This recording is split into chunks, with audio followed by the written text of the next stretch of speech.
Bonjour à tous et bienvenue dans ce nouveau numéro de Parlons Cash l'Hebdo. On démarre avec les prix de l'immobilier qui ont bel et bien commencé à baisser en cette rentrée. Selon Meilleur Agent, la baisse moyenne est de 0,4% au niveau national et de 1,1% dans les 10 plus grandes villes.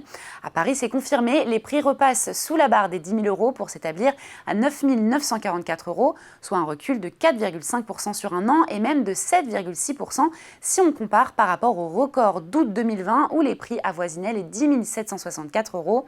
Dans certaines villes, la chute est encore plus spectaculaire, comptez moins 8,6% à Bordeaux ou encore moins 8,1% à Lyon. En revanche, à Nice, les prix augmentent de manière significative, de plus 7,9% sur un an. À Marseille, l'augmentation des prix ralentit, passant de plus 13,7% à plus 2,2%.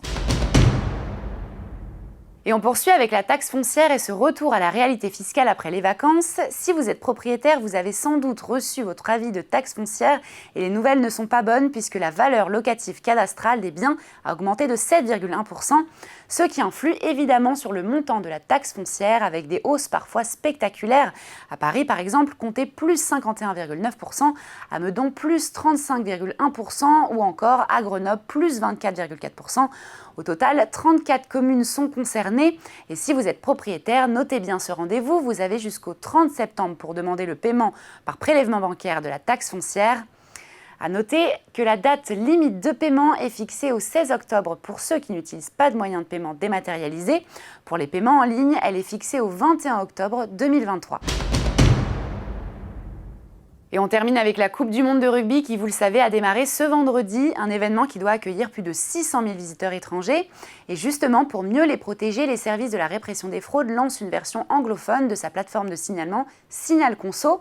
Comme pour les citoyens français, les touristes pourront y déposer un signalement concernant des problèmes de consommation, par exemple des soucis de surfacturation de prestations de transport, de chambres d'hôtel non conformes, de défauts d'information, de prestations cachées ou encore de services défectueux ou dangereux.